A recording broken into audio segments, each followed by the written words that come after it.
me a summary of your early career and explain how it led to the work you've done most recently. I started out very young, too young actually. I was underage, to be completely honest about it. And there you can arrest me for being in business at a too young an age. And at a time when computing was fairly new to people, there was a general assumption that it was the young guys who were responsible for it, or bringing it into being. You'd see the news crews come into the first computer conferences, and they'd interview the people who were bringing the first handmade computers, the Apple ones, the Ohio Scientifics, and they would show these really young guys. So there was a general assumption that if a young guy came in and he knew everything about computers, that he belonged there. It became, strangely, my calling card. He was the young guy.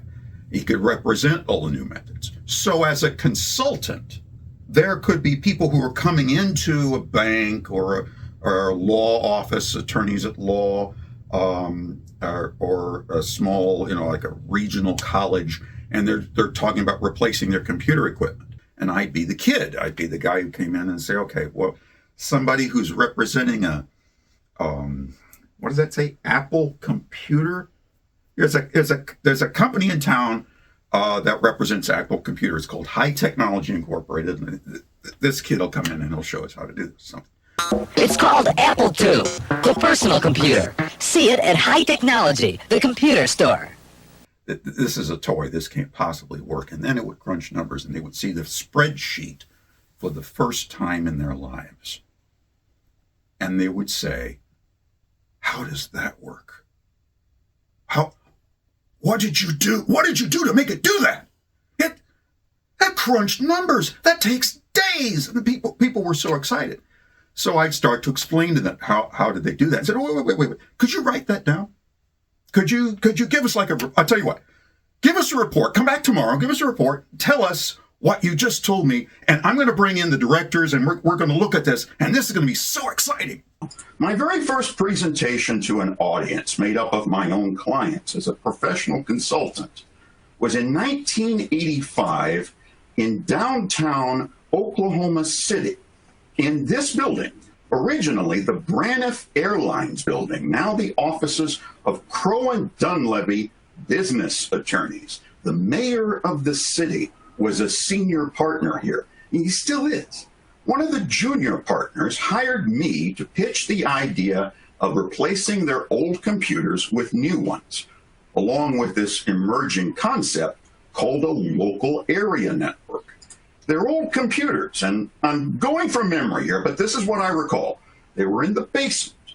I believe they were Burroughs B6700s. A friend of mine was a Burroughs rep and this law firm's point of contact.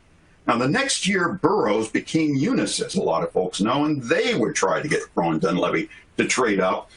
Note to self, lawyers are stubborn. The machines I was pitching were these Compact Desk Pro 286E, Intel 80286 processors. They weren't Pentiums yet. They weren't even 386s.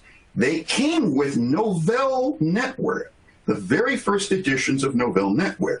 Novell had sent me some props to use in my presentation. They were little cardboard cutouts that I put on the table in front of me. I looked like I was selling auto warranties for a home and garden show. And my pitch was, get your computers out of the basement and distribute them all around the building. Now, this is a floor plan of that building. And here's a summary of what I told them. Whenever the staff needed computer time, they had to schedule that time, which involved preparing the data and sending it downstairs using the freight elevator. My local computer store sold Crow and Dunleavy the fan-fold paper they needed to do that by the reams, by the truckloads. And you could tell how long a process had to wait by how long the cart lines of fan-fold paper were in the basement, like shoppers in a queue waiting to be checked out from a grocery store. If you just move your programs to computers whose processes were stationed all around the building, no single process would have to wait for the other one. What's more, the output from a program has significantly lesser volume than its input. So, with the network, you could centralize the storage in one place, say next to the printers, rather than all around the building in boxes. Then with all the saved space, attorneys' offices wouldn't be cluttered with cardboard boxes full of fan-fold paper. This is not a joke. The micro-perf tractor edges from the fan-fold paper that you tear off, the senior partners gave strict instructions. Throw those away in separate marked receptacles, please, because these can be recycled. Now, take a good look at these 5 points on the screen, because for all intents and purposes, I've just described edge computing. All that's changed in 4 decades' time is the scale. So by the time I got to be a published author, where I really started my business in earnest, I had actually already been producing reports for companies about computers for some years. So it wasn't really my first time.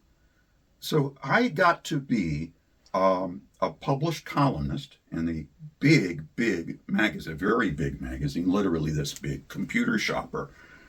My first time at bat, I got a column and went to town with it.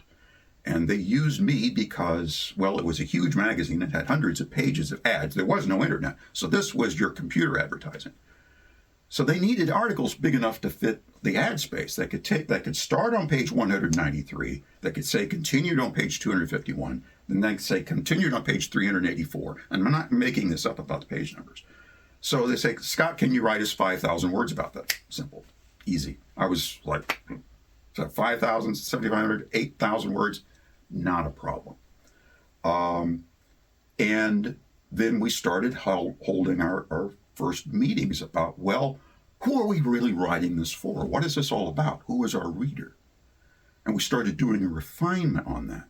We started asking those questions about the same time that Computer Shopper was getting interested in doing this new thing called online. Online was these little 1,200 baud cursor that was just spitting out text about this rapidly. But it was exciting to everyone. And everyone in the organization knew that this was going to be, at some point in our lives, the actual magazine. The content was going to move here. So we started having the discussion, how do we do it? And this was 1988. There was no web. There was CompuServe. We were doing, at that very first early stage, the dawn of online content strategy. It began there. So as we progressed into the 90s and into the 2000s, I'd actually already been part of this. People who were thinking about this for the first time were meeting a still youngish guy who had been doing it for 10, 15 years.